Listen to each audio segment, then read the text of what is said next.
예, 저는 최영규 변호사입니다. 저는 울릉도에서 태어났습니다. 울릉도에 태어나서 6살 때 부모님과 함께 포항으로 이주를 했고요. 포항에서는 초중고등학교를 마친 다음에 서울법대에 진학해서 이제 사법시험에 합격했습니다. 그래서 23년간 검사 생활을 하다가 작년 12월에 제가 퇴직을 했습니다. 그리고 올 1월 달부터 서울에 있는 법무법인 도울의 대표 변호사로서 지금 활동하다가 뜻한 바 있어서 올 9월 1일자로 포항에 분사무소를 개소하고 현재는 포항에 있는 법무법인 도울의 분사무소 사무장 겸 대표 변호사로 활동하고 있습니다. 저는 울릉도에서 태어나서 6살 때 이제 부모님을 따라 포항으로 이사를 했는데 그 당시 이제 제가 울릉도에서 포항으로 나오게 된 이유는 부모님들이 이제 결혼하신 지 이제 19년 만에 저를 첫 아들로 처음 놓고 그 이후에도 이제 자식이 없었습니다. 그야말로 무녀동남의 외동아들이었는데 부모님들은 오로지 저의 공부를 위해서 포항으로 이사를 하게 된 것이었고요. 그에 따라 저는 포항으로 나와가지고 송도초등학교에 입학했습니다. 그리고 이제 당시 부모님들은 포항에 나오셔가지고 특별한 어떤 대책을 가지고 나오지 않으셨기 때문에 일용 노동자로 많은 고생을 하셨습니다. 오로지 저 공부시키기 위해서 육지로 나온 것이었기 때문에 어른들의 고생은 이루 말할 수 없었던 걸로 생각이 듭니다. 그리고 덕분에 제가 지금 검사 생활도 하고 그리고 지금 현재 변호사 생활도 하고 있는 것이라고 저는 생각합니다.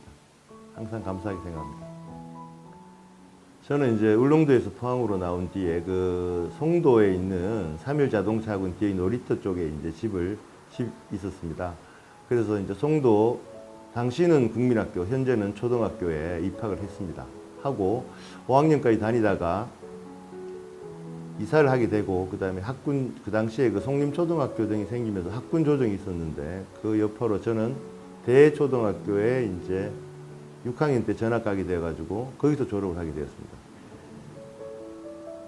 대동중고등학교를 거쳐가지고 서울법대에 진학하였고 그리고 사법시험에 합격하게 된 것입니다.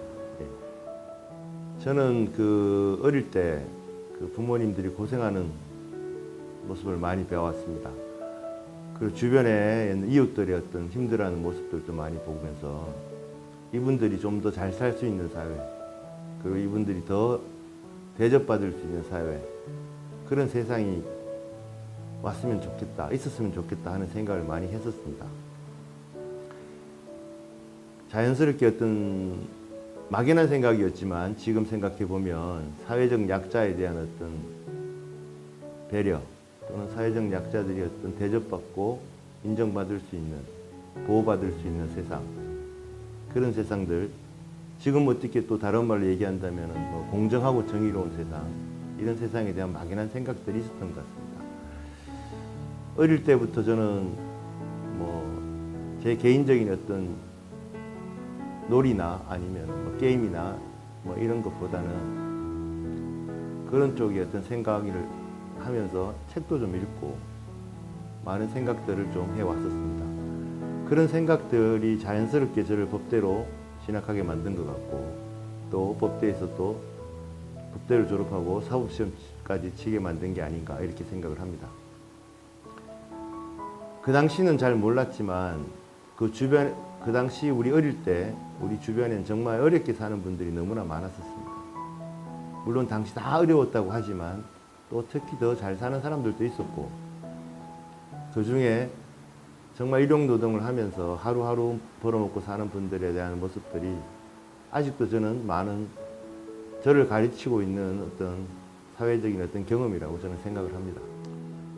제가 검사 생활을 하면서 좀 인상 깊었던 것을 한번 생각해 보면 우선 제가 이제 검사로서의 어떤 그런 일반적인 업무와 다른 일을 한번 한 적이 있었는데 제가 이제 2010년도에 그러니까는 제가 2000년에 검사에 임관하고 한 10년 정도 있다가 국회에 어떤 파견을 간 적이 있습니다.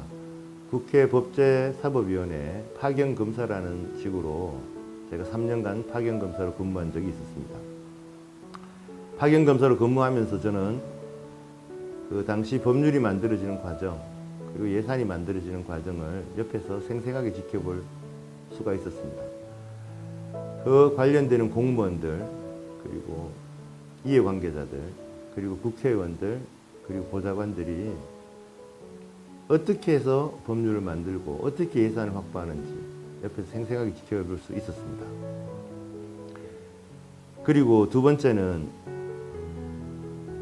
제가 그 경주에서 부장검사로 근무할 당시에 경주에 있는 마운트오션 리조트가 이제 붕괴되면서 그때 이제 그 신입생 환영회 오리엔테이션을 하러 왔던 학생들이 죽거나 다친 사건이 발생한 적이 있었습니다.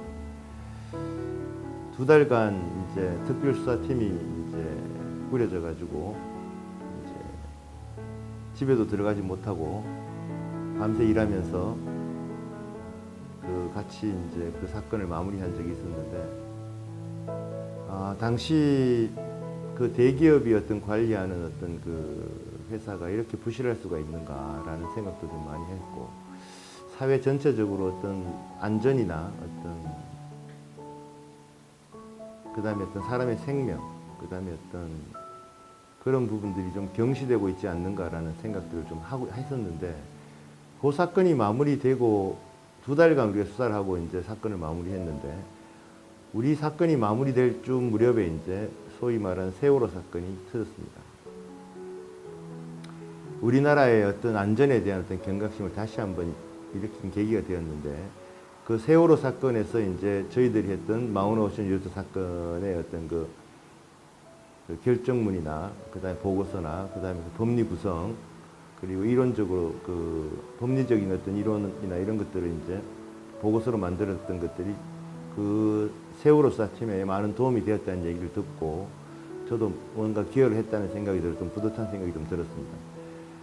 지금 그 당시까지 어떤 사회적인 어떤 재난이나 어떤 그 안전사고, 대형 안전사고에 관한 한 저희들이 체계적으로 수사한 최초의 어떤 사례가 아니었나 하는 점에서 인상이 좀 깊었습니다. 그리고 세 번째는 제가 이제 법무부에서 이제 법무검찰개혁단장으로 이제 근무할 당시가 또 많이 또 기억이 나는데, 이 당시에 이제 보면은 이제 소위 그 정치 세력,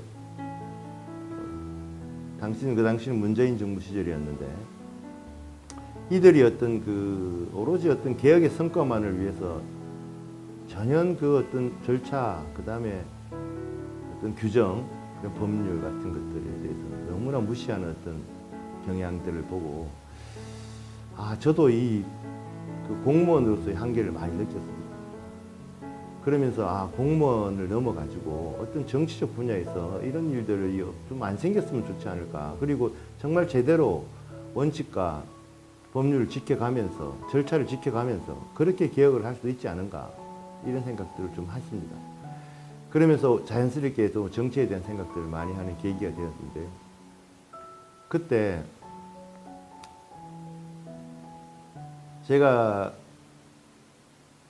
저는 그 무조건적인 어떤 개혁의 어떤 집행, 그 다음에 뭐 무조건 하라는 그런 어떤 지시에 대해서 법률 또는 절차를 따라야 된다고 많이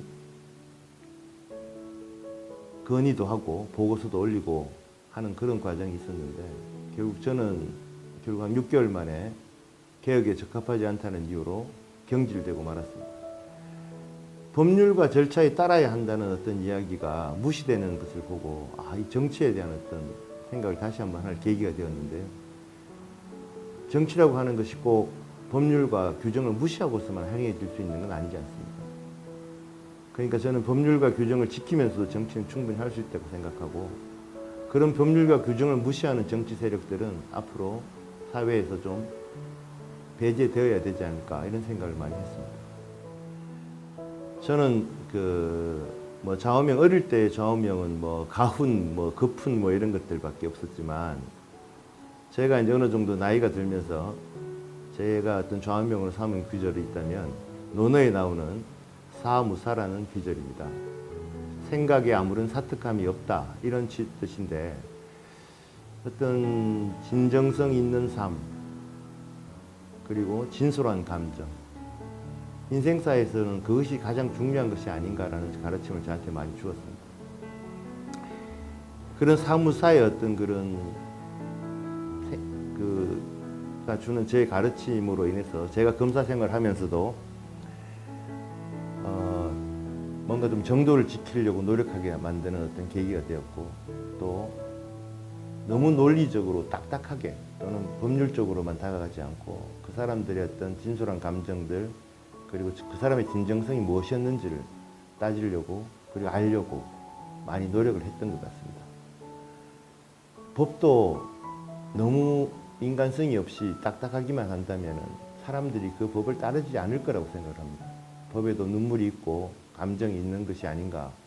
그리고 그런 법의 어떤 그 이면을 볼 줄 아는 게 또 법률가들이 또 갖춰야 될 정목이 아닌가. 이런 생각들을 좀 해봤습니다. 정치에 있어서도 저는 이 사무사의 어떤 가르침으로 어떤 정치를 하면서도 좀 진정성 있는 어떻게 사람들에게 다가가고 그 사람들에게 되게 진솔하게 다가가서 그 사람들이 정말 원하는 어떤 게 뭔지 하는 것을 제가 느끼는 게 더 중요하다고 생각합니다. 뭐가 올바르다고 가르치고 어떤 방향으로 가야 된다고 가르치는 것보다는 그들과 이렇게 진정성 있게 소통하고 싶고 또 진솔한 감정을 제가 느끼고 싶습니다. 그 느낀 감정 그리고 그 사람들의 진정성을 제가 입법이나 제도로 변화시키도록 많이 노력하도록 하겠습니다. 저는 우리가 이제 대학을 다닐 80년대는 소위 말하는 민주화의 시대였습니다. 많은 대학생들이 실제로는 민주화라는 어떤 것을 화두로 그리고 많은 고민을 했을 거라고 생각을 합니다.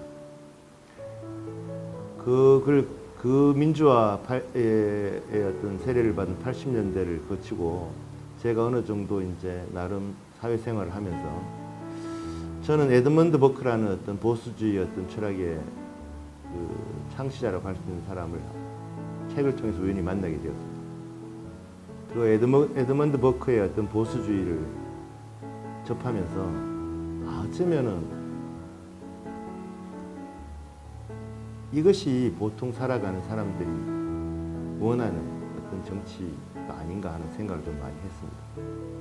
극단주의를 배격하고 그리고 사회적 약자를 보호 또는 배려하고 그리고 우리 공동체의 자율성을 중시하는 그 철학이야말로 우리한테 현대 정치에도 많은 시사점을 주고 있다고 생각합니다. 그리고 아까 제가 말씀드렸던 공정 그리고 정의 뭐 이런 부분과도 일맥상통하는 부분이 저는 있다고 생각을 합니다.